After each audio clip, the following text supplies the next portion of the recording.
Hey y'all again. Welcome again to the Elite Champions podcast. I'm Nate. What's up? Happy Tuesday. And it was a crazy week one here in the NFL regular season. A lot of surprises, I guess you would say, especially for my Giants here. We are 1-0. That's good. That's great. If you want my insight on the game against the Titans, check out our previous episode where I discussed the good, the bad, but mostly good of Brian Dable's debut as a head coach for the Giants. But the Giants did win 21-20. But that is not the point of today's episode. We have a guest on the show. Again, he makes a second appearance here on the podcast. It's Tyler Childers. Tyler, my guy, welcome again. And well, I would say or ask you how you're doing, but I can kind of guess how you're feeling specifically with one team, but we'll get to that as well. But overall, how are you? I'm good. You're alluding to the Cardinals getting smacked, which was definitely painful to watch. But hey, 1-0 in fantasy this week, on the shoulders of Saquon Barkley. So I'm appreciating the Giants this fine Tuesday as I'm 1-0, even though the Cards are 0-1. Exactly. Look, my guy Saquon, hell of a game. But before we start with anything, let's go over the scores for week one of the NFL season. Let's start with Thursday night football. Oh, wow. It seems like a while ago, but it was only like a few days ago. The Bills ran all over the Rams, 31-10 in Los Angeles, spoiling the Rams' championship sort of celebration, I guess, from last season. The Eagles won 38-35 over the Lions. Niners lost to the Bears 19-10 in some weird ass rainy weather in Chicago, but I guess that's not a surprise. The Steelers barely beat the Bengals 23-20. The Patriots, well, they have some issues over there. They lost to Miami 20-7. The Browns beat the Panthers in Baker Mayfield's first game against his former team 26-24. The Texans and the Colts are so pathetic that they couldn't even score more points than the other team, or than the other, I should say, as they tied 20-20. The Saints barely beat the Falcons 27-26. The Ravens beat the Jets, which is no surprise, 24-9. By the way, Lamar Jackson is going to get paid this upcoming season, or off season, I should say. The Commanders beat the Jags 20-22. Vikings 23, Packers 7. The Giants 21. The Titans 20. The Chargers beat the Raiders 24-19. It was a close one in Arizona. The Chiefs won 44-21. And finally, on Sunday Night Football, the Bucks 19, the Cowboys 3, and then of course Denver with the 1 point loss to Seattle on Monday Night Football. A lot of takeaways. I really do. We have a lot of takeaways for each game. I'll start with mine, just some quick points, and then we'll get to the ones I really want to discuss later on because I want to get your points as well, Tyler. Look, my first point, Michael Thomas, that guy's back. 2 touchdowns against the Falcons in the 27-26 win. I love him. Casey has slept on him a lot. Doesn't think he's good. Thinks he's just a slant type of guy. Look, this guy, He's he's slant he, boy. yeah, but he's big. He's tall. He can get those one-on-one matchups in the red zone. That's what he did on Sunday against Atlanta. So shout out to him. He's back. 2 touchdowns. And Jarvis Landry, hell of a performance. Had like 7 catches, 100 something plus yards. No touchdowns, but he did really good. The Rams, they're not repeating. I'm sorry. It's just history says that you don't repeat. As Super Bowl champs the year after you won the first time, you just don't repeat. And after their game against the Bills, I'm sorry. Matthew Stafford, he got a ring. He's done. Cooper Kupp, I pray to God, I pray that he does really good the rest of the season, just like he did against Buffalo. But as I just don't see the Rams repeating. I'm sorry. Justin Fields. Yes, he is Chicago's franchise quarterback, 100%. In the rain, 8 of 17, 121 yards, 2 touchdowns, 1 interception. Led him back from a 10-0 deficit against the Niners out of all teams. Niners are a good team. They were a playoff team last year. I Chicago was got the gonna job say, done. if you switch those quarterbacks, if the Niners drafted Justin Fields like they should have at Mhm. number 3 instead of Trey Lance, the 49ers win that game heavily. Oh, yeah, 100%. But I will say to everyone out there, I know these are quick points, but to everyone out there, I ask for patience for Trey Lance. That's all I ask for. I'll get to that in a second, but I just ask for patience because I know they have Jimmy G back there still. He could step in at any time, but Trey Lance is young, so all I ask is for patience. But we'll get to that later. Never, ever expect Joe Burrow to throw 4 interceptions ever again. That was just a fluke game. First game back against the Steelers. Steelers are a good defensive team. Mike Tomlin's a great coach. They barely lost by 3. So Joe Burrow, he's not going to throw 4 picks ever again. He's just not that type of guy. I hate the Patriots offense. I really do. They never have a lead back. They never have a number one wide receiver. Devontae Parker, who was supposed to be the number one guy, wasn't that guy. So I hate the offense. The Jets are the Jets. No need to say anymore. Ravens just hammered them mightily. Joe Flacco, he's done for. I'm sorry. James Robinson, Jacksonville made a mistake drafting Travis Etienne just because he was teammates with Trevor Lawrence doesn't mean anything. It really doesn't. Like, seriously, just because they were both teammates and, they'll have that bond, it'll be like Joe Burrow and Jamar Chase. This is a completely different story. Etienne missed last year. James Robinson was already a running back number one for you. Why draft another one? Oh, we're going to use Etienne at wide receiver. Etienne like 2 catches yesterday. That's pretty much on Sunday. That's pretty much it. So Etienne was a waste. Robinson went for 11 carries, 66 yards, and a touchdown. Sorry, he's an RB1. So Jacksonville, you messed up again. Trevor Lawrence, he was all right. But we'll give him some time. Nick Chubb for the Browns, 22 carries, 141 yards. Good for him. He's a good running back, top 5 in my opinion. Brandon Cooks needs to leave the Houston Texans. 7 catches, 82 yards. You have Davis Mills. You don't got anything else. Dameon Pierce, he's a good, solid running back. He's a rookie this year. But Brandon Cooks, you want to win a championship? Get out of Houston. Jonathan Taylor, 31 carries, 161 yards, 1 touchdown, 5.1 or 5.2 yards per carry. That's great. But when it's week 8 and he's hurt, sorry, Indy, you're screwed. The Packers are going to be just fine. It's just one game. They lost their first game of the season last year. They made the playoffs still. I am not worried about Aaron Rodgers and the Green Bay Packers. Patrick Mahomes does not need Tyreek Hill. As much as I love Arizona's secondary and the defense itself, Mahomes just tore him up. Tore him up completely. Doesn't need Tyreek Hill. He has Kelsey, he has Hardman, he has that tight end. I forgot his name, but you have have some young guys. Juju. Yep. Juju, yeah. All those guys. Their offense is really good. They're fine. I think they're fine. And plus, if Butker's out for a few weeks, if he is, I'm not sure what updates are on Harrison Butker, the kicker for the Chiefs. But Justin Reed, the safety, he's a good kicker. So good for Kansas City. He was kicking him out of the back of the end zone. Oh, for us. See what I'm saying? Like, the Chiefs are the Chiefs, man. Like, His first kickoff, he kicked it through the uprights. He's off good. The tee on the 30-yard line. He kicked it through the far uprights. He's solid, dude. I like him. That guy's an athlete. Versatile, too. Dallas is Dallas. Sorry. Cowboys are going to run the East. Dallas needs to go get Jimmy Garoppolo, like, today. Yeah, and then, no, because I don't want that to happen because the Cowboys fans will be like, oh, my God, we have Jimmy G. He made the Super Bowl. We're going to make the Super Bowl. No, I hate it. No, it won't put him in the Super Bowl, but they need to do something. They can't play. They have Cooper Rush. They can live with him for a little bit. Come on. I think Jimmy in there would really stabilize that franchise right now when they're going through some stuff and Dak just got paid and it's not worth it. I say you go get Jimmy. He's used to having the noise around him.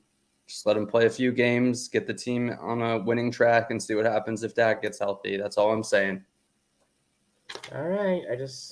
Dallas is Dallas, man. It happens every year. They somehow stumble, and look, it happened earlier this year. So Dak's out, and that means the NFC East is definitely up for grabs. Denver, what are you doing? You paid $200 million for Russell Wilson. You tried out Brandon McManus, who was on my fantasy team, by the way. Missed that field goal at the end. Seahawks won, and they made Geno Smith look like Patrick Mahomes the second or the fourth. Tyler, they had 50 seconds with 3 timeouts. Exactly. Like, chill. Like, it was 4th and 5. I get it, but it's Russell Wilson. It's 5 yards. They act like he didn't do it for 5 yards all game. It's 5 yards. You got to let Russell do it. That's the whole reason. I just find it so ironic. The entire reason he left Seattle is because they didn't trust him. They would rather kick the ball or hand it off or whatever. He wasn't happy with the decisions, the way the plays were being called. Goes to Denver, gets his money. What do? They say, hey, just run the clock down, call a timeout, and we'll kick this 64-yarder. Like, first of all, they're not in Denver. Like, I get that he had the distance, actually, but he had 2 kicks and missed it both times. So after the first one, maybe coach should have been like, hey, I don't know. I don't know. But terrible coaching, I think. And I just find it super ironic. And then you love the Seahawks at the end. Everybody, let's ride. Seattle, let's ride. Yeah, not anymore. Well, look, man. Those are my quick takeaways. I'll break down the ones I want to dive into in a bit. But what are your takeaways from Week 1 of the NFL season? Yeah, a few takeaways. I don't think the Rams are going to win the Super Bowl again, but I do think they played kind of with a Super Bowl hangover. They unveiled the banner. They've been partying all summer. So, they might start slow, and especially coming out against the Bills. If they were playing a light team, and let's say the Jaguars or somebody like that, there would be no excuse. But they were playing a really good Bills team that was pissed off because they felt like they should have been there last year. And so they wanted to show, this defending Super Bowl champs, hey, we're for real and we're going to stomp you out. And that's exactly what they did. I think the Rams will shape up, as the season goes along, as much as it pains me to say. I don't really enjoy the Rams, but they're going to get better. And that's arguably the team coming out of the AFC. So right out of the gate, measuring stick game while you're hungover on Monday morning at work type of deal. You know what I mean? So I don't fault them there. The Cardinals are going to need a lot of love on defense. We had a lot of people out, and then a lot of people that did play were banged up, but that's no excuse. I think when we did the preseason predictions, I did predict that the Chiefs would beat the Cardinals. So it's okay. We can let that one go. I think the Cardinals will be one of those teams as well. To get better as the season goes on, especially as we get more people back. Obviously, D-Hop's the main one. We played without J.J. Watt. We played without 3 wide receivers, to where Andy Isabella was actually part of the game plan because we had nobody else. I just think both sides of the ball are going to get healthy. Cardinals will be okay. Also, I'd rather start bad at the beginning and get better than start really good at the beginning and tail off. So if that's the two options, I'm okay with that. I'm hoping that we'll trend up. Falcons continue to just blow late game leads. They might be the most choking franchise ever. It always happens. They were up by 20 points with 5 minutes left in the game or something like that. Something crazy. Blew another lead, 28-3, reminiscent of that. The Bears, I don't think the Bears are as good as people are giving them credit for. I think it's that the 49ers aren't as good as people thought. I don't know why everybody loves Trey Lance. The kid is not great. I know you said be patient, but you drafted a kid out of North Dakota State, 3rd overall, over Justin Fields, Heisman finalist out of Ohio State. They basically have the same skill set, but somehow Trey Lance was picked above. I just really think, and I have a few 49er fans that agree with me, that was a huge mistake. They should have taken Justin Fields. So I think that this game really showed that. And that's the first time they've played in their career. So I really enjoyed seeing that. Patriots, awful. But I love it. I don't know what this Jaguars-Commanders game, if it means that the Commanders are good or if it means the Jaguars aren't as bad as we thought. We're somewhere in the middle. I have no clue what this means because both of these teams are, they're bad teams that are trying to move forward. So it's hard to gauge that off of one game. I was actually surprised Christian Kirk. I talked a lot of smack about him during the offseason leaving the Cardinals. He had a good game. He went for 100+ yards, a touchdown, I think. He had himself a game. So congrats to Kirk. I'm interested to see where the Commanders and the Jaguars go from here. The Commanders have a loaded wide receiver class right now. Obviously, scary Terry McLaurin. Curtis Samuel as well. That is a great waiver ad this week in fantasy. I've got my claim in right now. So hopefully I can get him. And then they have a third guy. I can't even remember that. They all had 20 points in fantasy, all 3 of them. So Carson Wentz was spreading the rock around. I didn't get to see that game, but the numbers looked good. It looked like Wentz was getting the ball out. So, yeah, I'm interested to see if the Commanders are real this year. Colts and Texans, I think that's so fitting. They're both awful.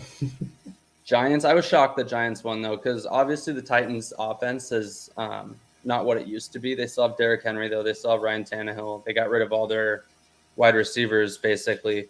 But they're still a good football team. I thought they still had a pretty good defense, and the Giants really, ground out that win and that was really impressive by the Giants. So I didn't give them a fighting chance in hell, but I thought that was really good.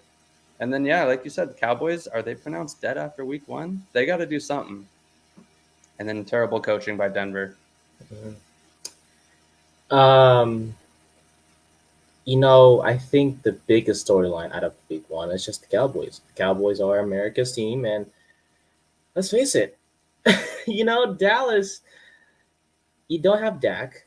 They're gonna roll with Cooper Rush or Will Greer, the third string quarterback out of West Virginia. Was formerly a Carolina Panther. Not really relevant, but Dallas, we saw lot of negatives in that game against Tampa. It was a winnable game. It was 9-3 at one point, and then Tampa just pulled away at the end. The finishing touch was when Tom Brady threw that touchdown pass to Mike Evans in the corner of the end zone, and that was pretty much it. It was 19-3, and it was just dead. And then when Dak got hurt, everything just went down. And you could say, like many others out there, oh, Cooper Rush stepped in with like 4 minutes to go in the game, and he did pretty good, to the point where it's like, oh, we have confidence in this guy. That's what Skip Bayless said on the show he has with Shannon Sharp on Fox Sports. I watch it, I love it. It's entertaining. I don't agree with what they say, but I like watching it.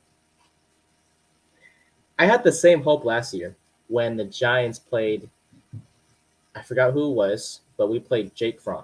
Jones was hurt. We had Mike Glennon. He was terrible. So the Giants coaching staff put in Jake Fromm for the last drive of the game. And he did really good. Like, he was moving the ball down the field, throwing the deep ball. And I'm like, wait, we may have found our quarterback here in New Jersey. Jake Fromm, the guy from Georgia. That's great. Next game goes like -4 passing yards, and that was the end of my dream. The same thing is going to be said for Cooper Rush. I'm sorry. You have no receivers. You have CeeDee Lamb, but he was bad. Like, the defenders know CeeDee Lamb is their only wide receiver that's good. Noah Brown's no threat. You get Jalen Tolbert, the second rounder from wherever he goes, South Alabama. Where is he? He was a healthy scratch. You need him apparently now. Ezekiel Elliott, he's done for. I'm sorry. You have nothing to expect in Dallas. And you have Tony Pollard, but Pollard sucks at blocking with his size. I'm not saying, he's a bad player, but just blocking-wise, Pollard can't do crap out there. Defensively, yeah, Micah Parsons, and what else? What else do you have? Trayvon Diggs is a fraud. Yeah, thank you. Yes, thank God. Someone had to say it. I was going to say it, but you beat me to it. Just because he had, double-digit interceptions last year, and, he's a top 30 player. No, he's not. Bro, the numbers don't. I love stats. I love numbers. I love basing my opinions based on stats because stats don't lie. And Trevon Diggs got more than 10 interceptions last season, but that doesn't mean he's a good corner. It's a boom or bust with him. It's either he's gonna get the pick or he's gonna allow a big completion down the field. I'm sorry, they're screwed. Trevon Diggs is not that guy. Stats don't lie, but they can be misleading. Yes. And one statistical term that I know you're familiar with that's very applicable here is he's regressing to the mean. Mm-hmm. Yes, very much. He's going to fall back down to where his average should be. Those stats at the end of this year, average them together. That's probably a good indication of where he is, not, just last season. He's regressing back to the mean. Yeah, and guess what? Like, it's just Trevon Diggs isn't a good corner, and when you don't have Trevon Diggs, who else do you have? Like, Dallas is literally screwed, and they're still America's team, and people still think they're going to win the East. No, I'm not even being biased, legit, and I'm being serious. The NFC East is between the Giants and the Commanders. The Eagles barely beat Detroit, and we're going to shift to that right now. The Lions, I get they were on Hard Knocks, and a lot of us are fans of the Lions now because they were on Hard Knocks. I am myself. I love Dan Campbell. Jared Goff is a former number 1 pick from the University of California. Been a big fan of Jared Goff all my life. They barely lost to Philly, the Lions did, by 3 points. The Lions are a good team. Last year they lost some pretty close games, especially the one against Baltimore. They almost beat Baltimore, but Justin Tucker is such a good kicker. Made that long-ass field goal. Excuse my language, but they made a long field goal and they won. Detroit's a good team. They held Jalen Hurts with A.J. Brown and Devontae Smith and whoever they have over there at wide receiver. 0 passing touchdowns. They forced him to win on the ground. Yeah, and Jalen Hurts, not a dual threat quarterback. I'm sorry. All you Philly fans out there, stop the cap. Jalen Hurts is not a dual threat quarterback. 0 passing touchdowns against Detroit's defense. Really? Right, sure. Jared Goff, 2 touchdowns on Sunday against Philly. Had that one fumble, but it was recovery. Had that one interception. He needs to play better 100%. DeAndre Swift is a top 10 running back. 15 carries, 144 yards, and a touchdown. Really good. And I love Amon-Ra St. Brown, the wide receiver from Detroit. He's a guy from California as well. Has a brother in the NFL, Equanimous, who is on the Chicago Bears as of right now. Had a touchdown as well. So congrats to those two guys. The fact that they scored touchdowns within 3 minutes of each other, that's pretty good. That was cool for the family. See, it's cool for the family. Football's not about winning and losing. It's about the other things in life, and that was pretty heartwarming. But yeah, Detroit is going to be a good team. They're going to surprise some people. They're not going to win the NFC North. Unless something really bad happens in Green Bay, or if Minnesota just takes off with Justin Jefferson. But Detroit's going to be a good team. Maybe they'll have 5-6 wins just because they played really hard, and I'm rooting for them. Yeah, I think everybody's rooting for the Lions. Mm-hmm. I think that game was a little misleading, though. They came into the fourth quarter, the score was 38-21. And the Lions scored 14 points in the fourth quarter. The Eagles scored none. And that's what made it a close game. But, yeah, so I don't know. I don't know how to take that. Either Philly just took their foot off the gas because they had a huge lead, or Denver's going to fight – or, Detroit's going to fight till the end. Probably a little bit of both. But, yeah, I think 5 wins is probably the ceiling for the Detroit Lions, unfortunately. Mm-hmm. Exactly. So we'll see what happens with Detroit. But this is where I really want to go to. This game pissed me off really bad. And the Giants, we can say that for last. It's not really important, but they won, and I'm really excited, and I'm very optimistic for the game against Carolina on Sunday. I have Sunday ticket, which is great after it just went down on Sunday. It's great. The Giants, Tyler, I was screaming really, really loud on Sunday when the Giants won. I just want to let you know I was screaming really loud. I was happy as hell. I wish I could have felt that joy. I'm sorry. Hey, next week, y'all have Arizona has Vegas. Perfect. The Raiders are the most overrated team in the NFL. You know what? I said on many, many occasions in previous episodes, and for some reason, I'm always wrong when it actually happens. I said Derek Carr is a top 10 quarterback. He's not. I've always said he's not. He's a stat guy. He's not a winner. And that's the thing. I was wrong again. And you were right again. 300 yards and 2 touchdowns. You lost. Exactly. And here's the thing. Okay, you go 22 for 37. By the way, Daniel Jones, 17 for 21. So, Casey, shut your mouth. Jones outplayed Derek Carr. 22 of 37. Okay, that's okay. You could say, that was a decent game. At least he threw for over 50% of his passes, or completed, I should say, over 50% of his passes. 295 yards, 2 touchdowns. Davante Adams was really good, had 10 catches, 141 yards, and a touchdown as well. Darren Waller, 4 catches, 79 yards. My craziest takeaway from that game is that Davante Adams had 17 targets and only caught 10 balls. Derek Carr's not even putting him on him because Davante Adams is going to catch anything that he can get his hands on. But that's the thing.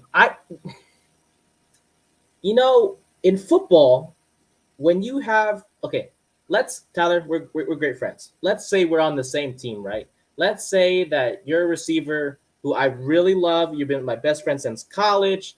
I can trust you. I know you. I'm going to throw you the ball whenever I can, right?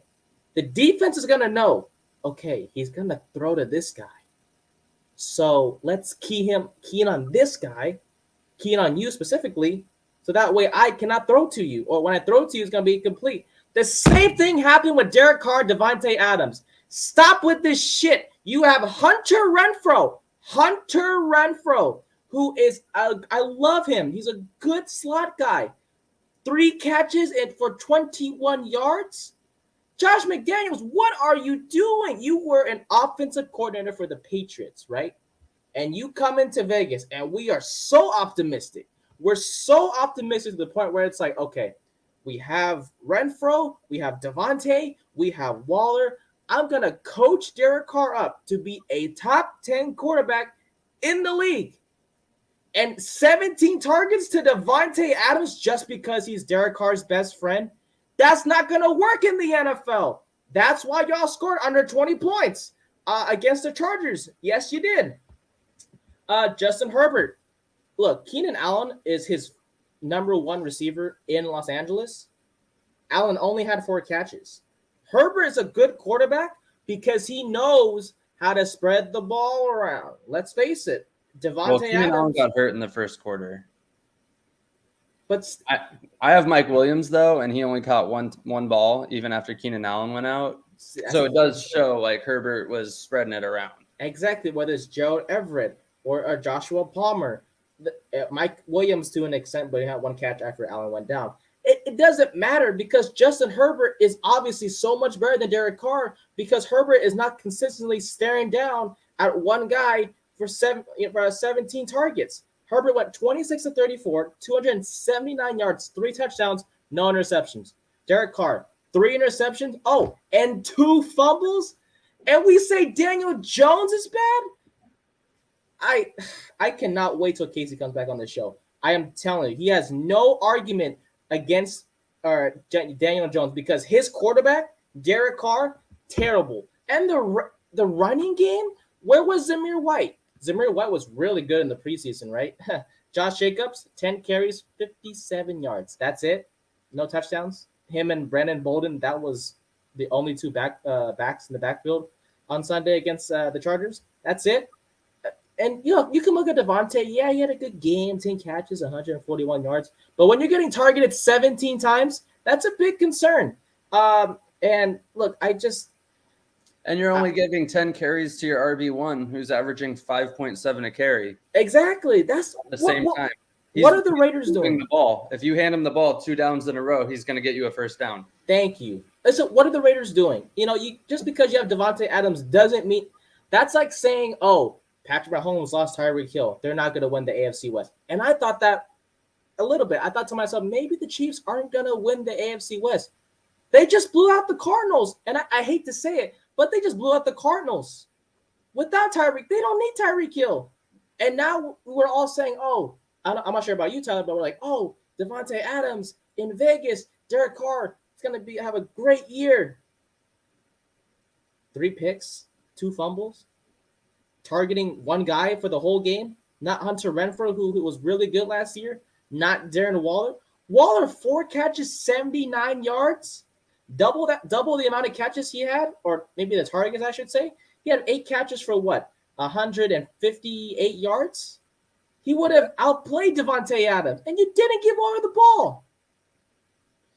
Yeah, I'm worried that the Raiders are gonna slide into the Michael Thomas thing, where Devontae Adams is just gonna turn into slant boy. Because they have to get him the ball some way, right? And they just want to get him the ball in space quickly. I feel like it's gonna turn into slants and screens pretty quickly. I don't like. You got to stretch the defense. You got to spread the ball around. If your running back's chunking off 5.7 a carry, probably give him the rock a few more times than 10 carries in the entire game. But yeah, it's like I said at the beginning, the Raiders they're not good. They look good. They get a lot of hype. They're the Raiders. People love the Raiders. Derek Carr is not a winner. He will always do just enough to make it interesting. If the other quarterback is playing out of his mind, Derek Carr plays almost out of his mind. If the other quarterback is playing awful, Derek Carr just plays a little more awful. He's just not a winner. He plays down to his competition. He's very talented, makes poor decisions in the clutch. He'll make great decisions, and then pressure time, bad decision. Either hold the ball too long, fumble it in the pocket, or just throw the ball into double coverage, make a bad read, whatever it is. The guy is not a winner. He never has been. He made the playoffs last year, and that's great. But that's last season.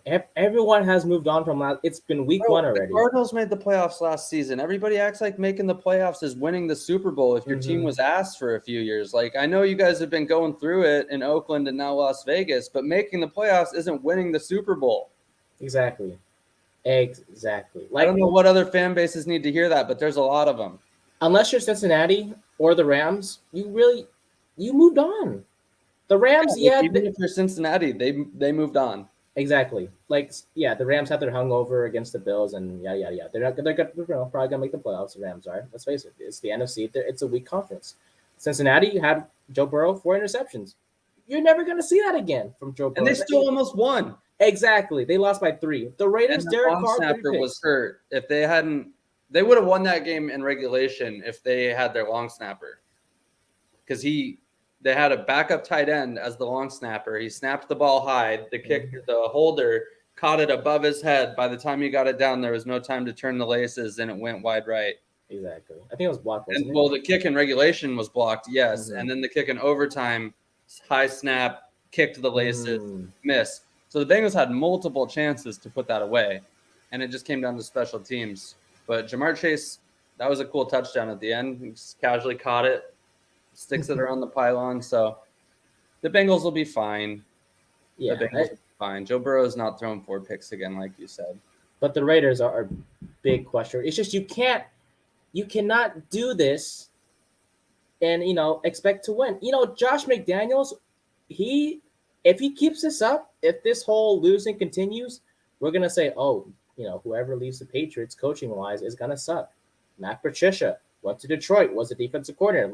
Look what happened. Patricia went to Detroit, sucked. He's back at the Patriots. The Giants, Joe Judge went from the Patriots to the Giants, back to the Patriots. Josh McDaniels, look, if he sucks in Vegas, he's going right back to the Patriots, and he'll be the OC again instead of whoever the OC is in New England. I guess Matt Patricia, Joe. I don't know who's the OC in New They England. just got the good old boys club. They always got a home if they. There you go. See, it's like, hey, we're welcoming you back with open arms. And Bill Belichick's like, I told you, you shouldn't have left me. And so far, the Raiders, sorry, we all said that the Raiders may or may not be last in the AFC West. At this rate, them and the Broncos are going to be battling for last. I And think it won't the be pretty. Broncos will figure it out. I think we can put the Raiders there. I mean, Denver, they lost by 1, and it was basically just one bad coaching decision that led to the Broncos losing, because we all know Russell Wilson could get you off 5 yards for that first down and make it closer at least for McManus. And by the way, it wasn't Denver, where the altitude is good and they can make long field goals over there. It was in Seattle, so I don't know what Coach Nathaniel Hackett was thinking. He had about. the distance. He just missed to the side. Like, he would have missed that in Denver too. That's why I don't understand why they did that. But see, they could have made it closer. That's the thing. So it's just like, what are we doing? Like, it's 5 yards. Yeah, you get that first down, and then you run the ball 2 or 3 times. Mm-hmm. With your timeouts, go no huddle, run it on first down, go no huddle, run it on second down, call a timeout, maybe throw a short out or something to get out of bounds, or run the ball again. Get the ball down to like the 30-yard line. Give them a 47-yarder instead of a 64-yarder. Like, you have 3 timeouts in a minute. That's 5 plays. Mm-hmm. Exactly. Pick up that 5 yards and get him closer. Because then he doesn't – it's like golfing. The harder you try to hit the ball, the more likely it is to miss. If you're just nice and easy, you're more accurate, right? Mm-hmm. This guy's kicking out, he's swinging out of his shoes, trying to bang it 64 yards at sea level, like literally 10 feet from the ocean. Like, they play it on the water in the Puget Sound. Yeah, and it was a humid, warm night there. Like, the balls to even try that. I was impressed that he had the leg, but if you have to kick it that hard, you're going to, he was pulling him because he's kicking it so hard that he was pulling him with his leg. You know what I mean? Exactly. And if he had been 20 yards closer, he wouldn't have had to boot it so hard. He probably could have followed through straight and chipped it right through. And not everyone is Justin Tucker. Just because Justin Tucker is a good kicker doesn't mean that you have a Justin Tucker on your team. There's a reason why Justin Tucker, in my opinion, is one of one. He's just a different type of kicker. He has ice in his veins. He's gone through it. He can kick you long field goals, and he'll make them no matter the distance. And Brandon McManus, no shame to him, he's a great kicker. Last night is not on him. It is not his fault that he missed. It's Coach Hackett, and if this continues, look, Hackett might be on his way out, and Russell Wilson, I don't know, man. He may have wasted his time in Denver, and you signed that extension. That's not good. So it may be just John Elway is really good about getting these quarterbacks on the back end of their career what they need to win, and he did it with Peyton. He built the team around Peyton, and he did it quick. And then Peyton fell off really quick too. That last year, Peyton could barely throw the ball 5 yards, and they were still a winning football team into the playoffs. So I do think that John Elway is he's gonna listen to Russell Wilson. He's gonna get Russell the tools he wants, and they should improve on offense. The defense looked pretty good, though, I'll say. that is true. I mean, they did make Geno Smith look like Patrick Mahomes in the first half, but other than that, I think They were forcing turnovers though too. I was surprised how many times the ball was on the ground in Seattle last night. a lot of fumbles by Denver. I think it was 2 fumbles in the red zone. I think it's inside the 5 too, by the way. Yeah, they were inside the 5 3 times and got 0 touchdowns. That's not good. If you're Coach Hackett, that's not good on your resume to lose that week 1 game. But you know what? It's only week 1. You can sit here and say, "Oh, we're just overreacting. Oh, maybe the Cowboys aren't dead. Maybe the Raiders are gonna figure it out. You know, maybe Arizona is gonna continue their losing ways or whatever." No, I'm just saying, like, legit, anything could happen. It's just week 1. That's why, as a Giants fan, I'm gonna say it again: the Giants didn't win, like many others did not say. I can be cocky if I want to.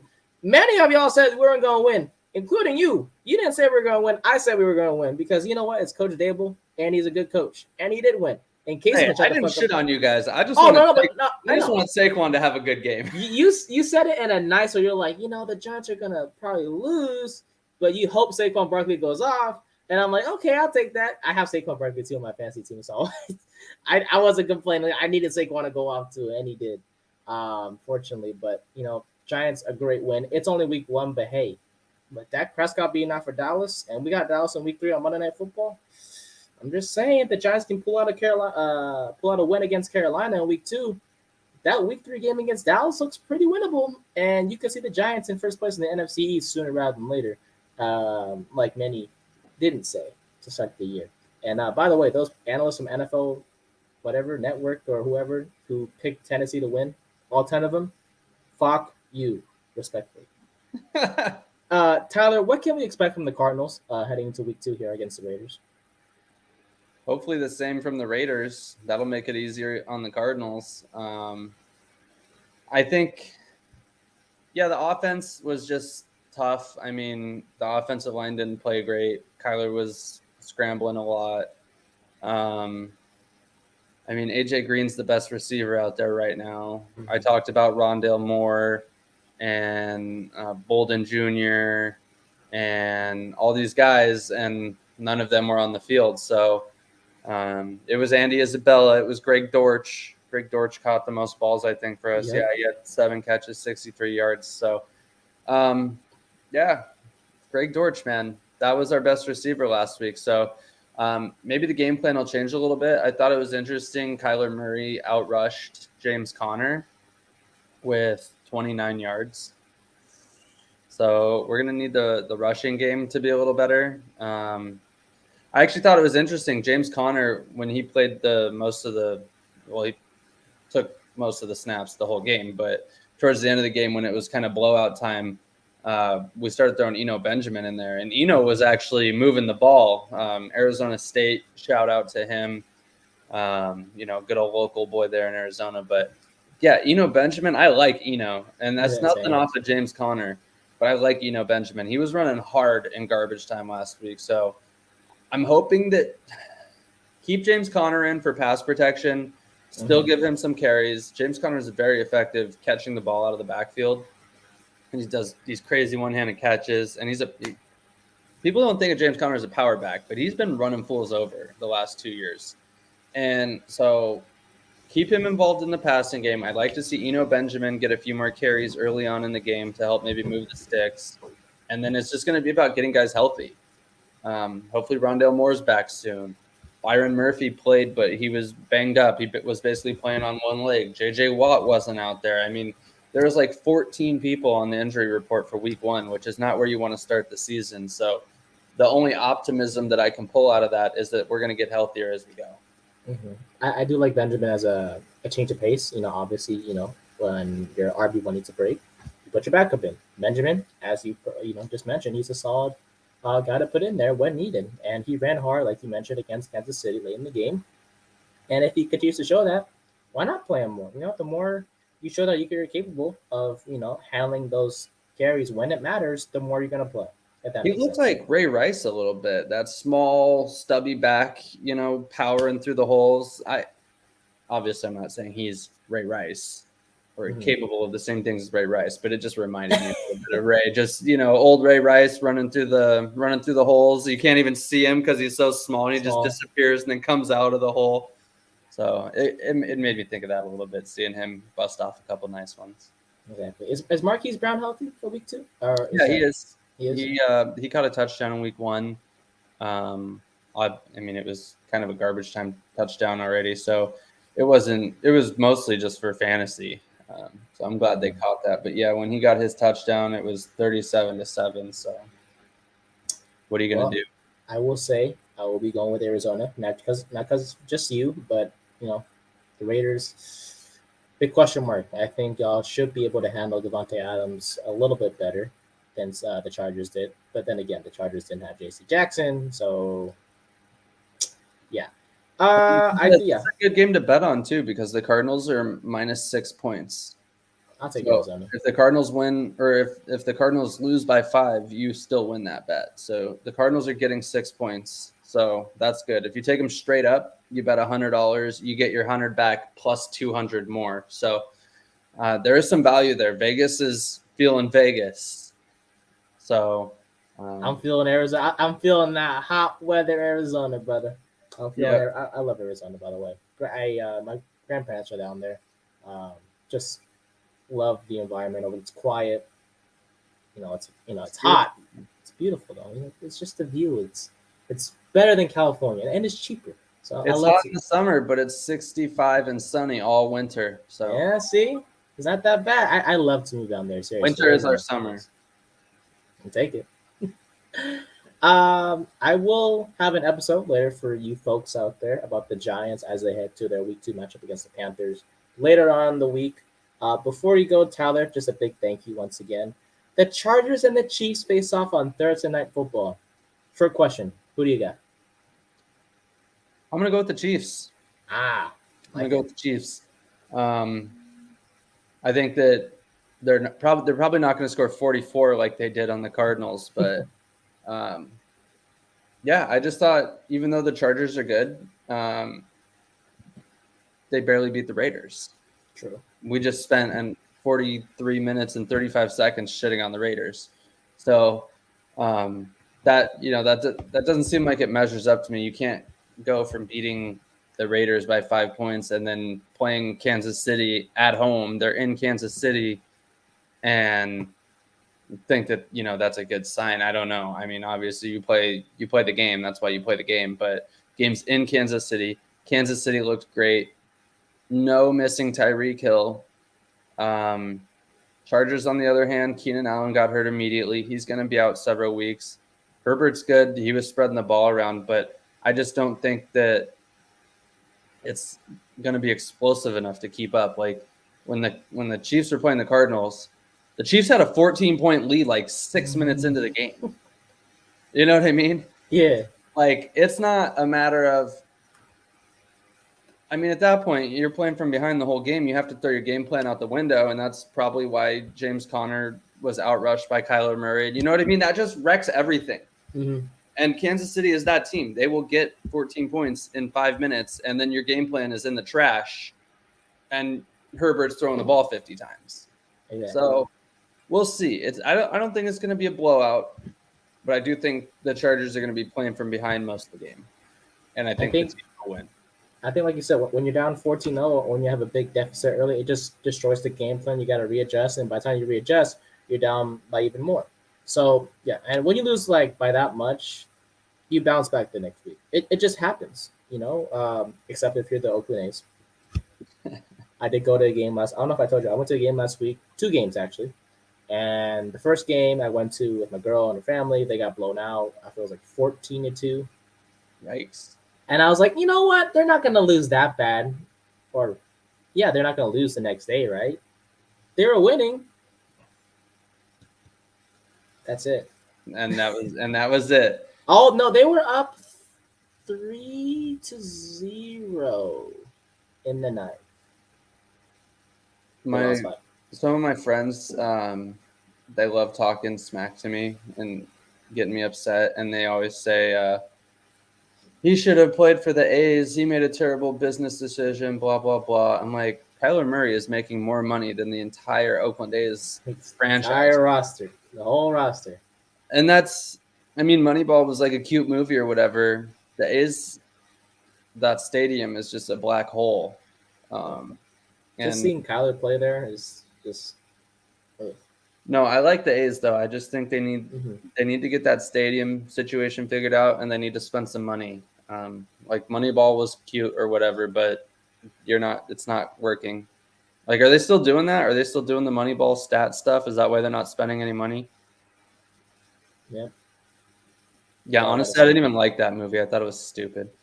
I didn't watch it. I never seen it, but just based off what they've been doing right now, not really building a roster that can compete as of right now.